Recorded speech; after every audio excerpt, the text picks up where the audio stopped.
Hey friends, welcome back. This is Ashley with Uncommon Roots Homestead, and today it is finally time to start my summer vegetables.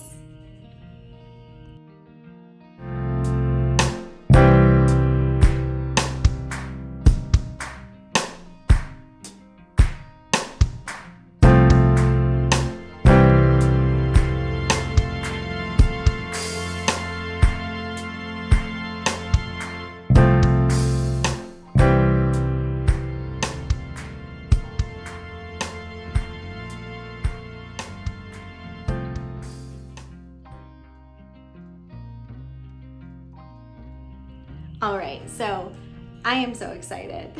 Kevin is laughing at me in the corner, but I am so excited because it's finally time to start the rest of my seeds. And well, I guess caveat, time to start the rest of my seeds that I am going to start inside. So one of the things I want to talk about today, I know you guys love seeing me put seeds into soil, and I will time lapse this so that you can see me.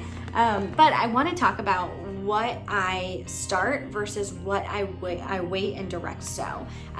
So if this is your first time gardening or you've not been gardening for very long, one of the questions that I had when I was new to gardening is why do I have to start things inside when I could just put the seed in the ground in the beginning of spring? Would it give me fruit or not? And then kind of second to that is, well, if I have to start things inside, then when should I start them and how should I start them? So to answer the first question, in a lot of climates, depending on where you live, so if you have a really short season, then this is probably not true for you. I have a really long season, so I'm in zone 7A. Our last spring frost is like April 15th, and our first fall frost is the first week of November. So we have June, July, August, September, October. We have 5 full months of growing season. That's a ton of time. I could theoretically pretty much put any seed in the ground straight into the garden and have enough time to at least harvest something off of those. But the reason that you want to start some things inside about 8 weeks before your final frost is that you want to kind of take all of that slow, boring growth period and just, get it out of the way so that you can get those seedlings in the ground and actually have them kind of jump start the season a little bit so that you're harvesting sooner and for a longer period of time. So if you wait and you put a tomato seed straight into the ground, you're gonna not get any tomatoes for a long time. Like you're probably looking at 8 weeks, 16, 24, you're looking at a long time before you're actually getting fruit. Now, if you start those seedlings as a seed inside 8 weeks before your final frost, then you can transplant them outside and then they're gonna start growing and you're gonna get tomatoes earlier. We usually can get tomatoes by, I think last year, I was looking back at pictures, last year I got my first tomatoes the first week of June. And so if I had started those seeds directly outside, it probably would have been well into August before I got any tomatoes. So that's one of the reasons that you start things inside. Now, and on the flip side of that, if you are in an area that you have a really short growing season, so maybe you only have 3 months, then you want to start everything that you can inside so that you have time to harvest those, right? If you wait and put those seeds in the ground, you might not have any time to actually get fruit. Like your frost will come before that plant has an opportunity to set fruit. So you kind of have to balance all of these things. One thing that I love, I don't have it here with me, but our local university has an extension office. Almost all universities, like bigger universities, will have an extension office. Our university extension office actually releases a calendar every year with growing guidelines for our specific area. So it includes not just the last frost and the first frost, but also it goes month by month and tells you when you should be checking things. When should you prune your fruit trees? When should you, fertilize if you're gonna fertilize? When should you put seeds in the ground? When should you start seeds indoors? When should you plant your garlic, your onions, things like that? If you have a university near you that has an extension office, that would be a really great resource to at least take a look at. Even if you aren't gonna follow it directly, at least take a look at it and kind of see what they're recommending, because that's going to give you a really great head start to kind of figure out how to grow in your specific area. Because you can watch as many people on YouTube as you want, but all of us are growing in different places. We might both be in zone 7A, but my final frost might be April 15th and yours could be, into May. So it's really important that you kind of have all of this information customized to you, whether you're, gathering information and then doing that customization yourself, or if you have an extension office who's already done it for you. That's really helpful. So that's why you want to start seeds and start them indoors versus just putting them out in the garden. And the second is, well, okay, if I have to start them, then how? So we've talked about that before, right? But what I want to talk about is what should you start inside versus what should you not start inside. So I do not start all of my seeds inside. Now, I already said I have a really long growing season. I have 5 months that I could theoretically be planting seeds. I could easily plant almost everything I'm going to grow on that first or that final frost date and get fruit from everything. But I want to get fruit earlier. I want to get more fruit. So that's not the route that I take. But I don't start everything inside. There are a couple of varieties that, in my experience, if you have enough time to grow them outside, they just do a lot better outside than they do inside. So the things I am not gonna start today, I am not gonna start cucumbers. Cucumbers are finicky, and they're finicky for me. I don't know if anybody else feels that way, but I feel like they're just finicky. They don't like being transplanted. They don't really like being bothered. So I don't transplant them and I don't bother them. They like a lot of sun and they like to be undisturbed. So I will plant those as soon as I can out in the garden. And that's really true for all of my squash, not just my cucumbers. So all of my winter squash, my summer squash, I have enough time in my growing season to plant those outside and have them come to maturity and actually live out the entirety of their life outside, give me as much fruit as they would have given without being started inside. So I'm gonna go ahead and do that. So no cucumbers, no squash, no melons. Last year I started all of my melons inside and they looked great. They looked really strong, looked really healthy, put them out in the garden. They all died.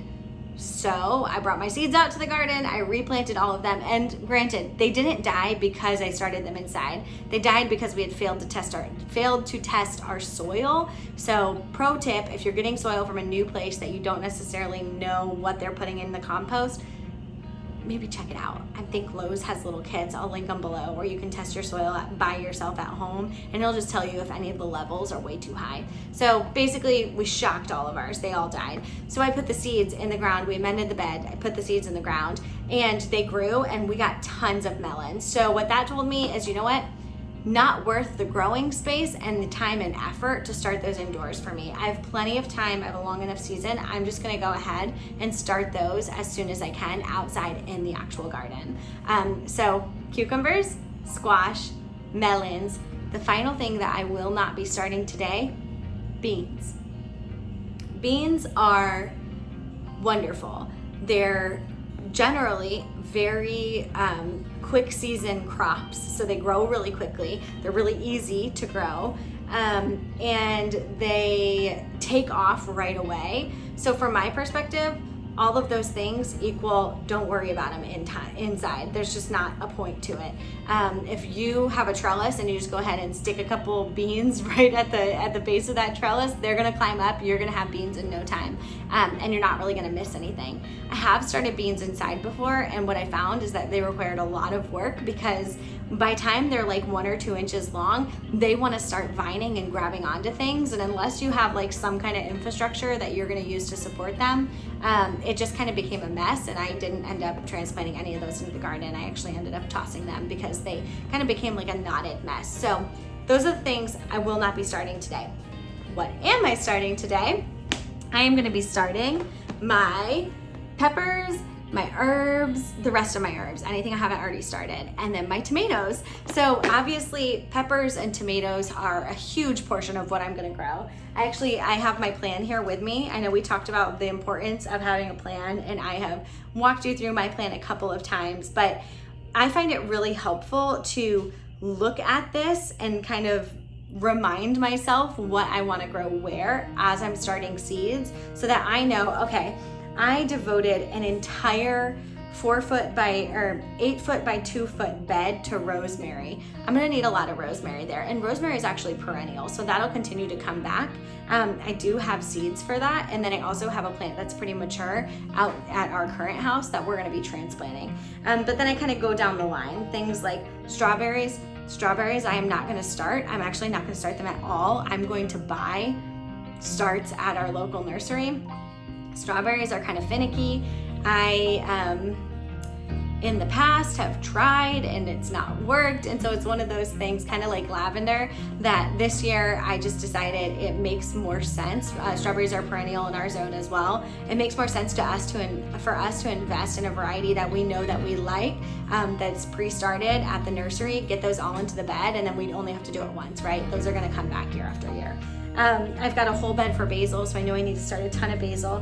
Whole bed for cilantro, know I need to start a ton of cilantro.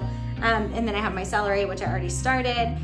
My cucumbers, melons, squash melons, all of those I'll wait till I get to the garden. Eggplant, I'm gonna go ahead and start my eggplant. I only grow like one variety of eggplant, that's why I didn't really list it. But I will start my eggplant today.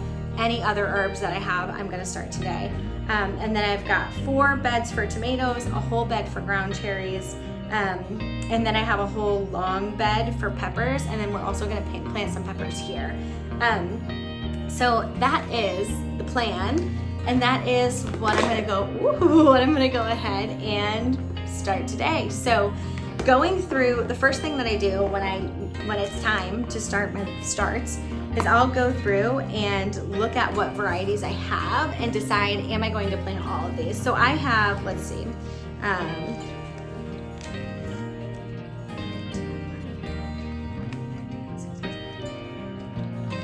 I have 22 varieties of tomatoes.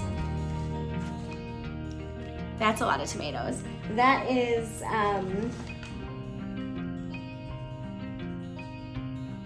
that is about how many, if I do one plant each of these, how many I can fit in the space that I have allotted. So what I'm gonna do is I'm gonna go through these and kind of prioritize them in the tomatoes that we're gonna use for sauce. So we're using San Marzano tomatoes this year. Kevin did a ton of research. He is our canning man, and he decided he wanted San Marzanos to can this year. So these are what we're gonna use for sauces. We also have our classic beef steaks, so tomato sandwiches, things like that. I'm gonna make sure to prioritize space for these because I know these are like my productions, right? I want a lot of these because we wanna make a lot of sauce. We wanna be able to, make canned tomatoes, things like that. I know I'm gonna need probably at least one bed each of these. And so then I'll go through the rest and decide, okay, what do I absolutely want? And what maybe should I just wait until next year, or, I don't know, maybe just plant one of and try to squirrel its way into a spot in the garden, which is one thing I love to do. Things like, we did Brad's Atomic Grape last year. Some people love them. I was not a huge fan. I didn't love the flavor. So I'll probably do one plant, but not many. I also have my tomatillos in here. We're definitely gonna do tomatillos again. Kevin made a delicious tomatillo salsa. We love cherry tomatoes. The kids love those. So I'm just gonna go through all of these seeds, kind of prioritize what I want to plant and how many of each. And then I'm gonna go ahead and take my little markers, and I'm going to, pro tip, if you were planning on not marking your seed starts, just don't do it. I've done that so many times, and you never know. You don't know. You will not know what you're planting in the garden. So I'm gonna go ahead and mark them, mark the spots in my soil, and then get these seeds planted, and then I'm gonna get them over under the grow lights. So let's go ahead and do it.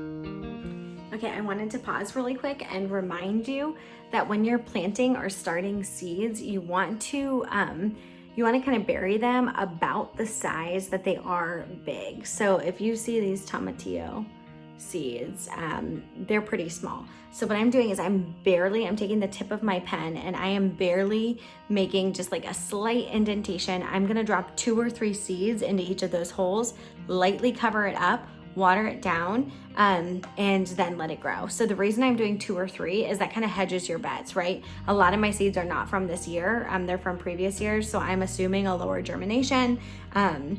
If they all grow, I'll just choose the strongest one and kind of clip off the others so I don't ruin the roots of any of them that might have grown together. So I'm gonna go ahead and do that.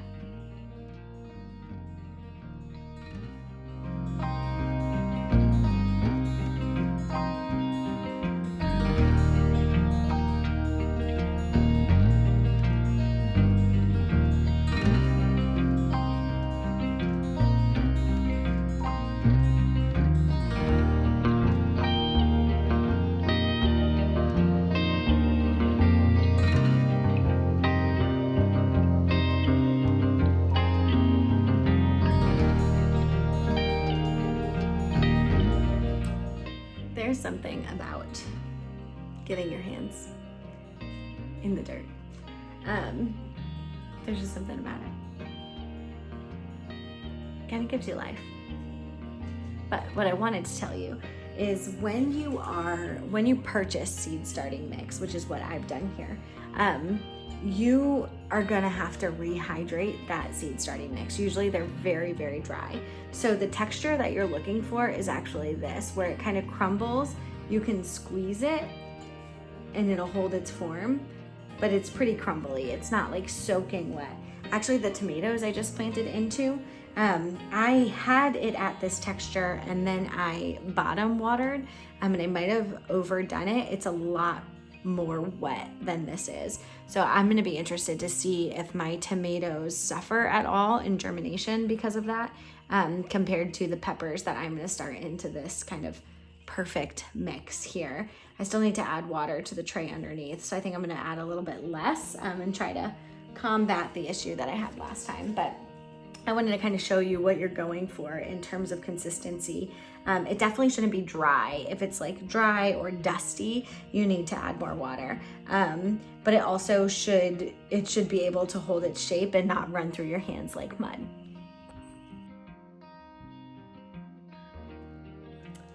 Now, I think seed starting is best complemented with a glass of wine. It's a nice kind of relaxing. There's something very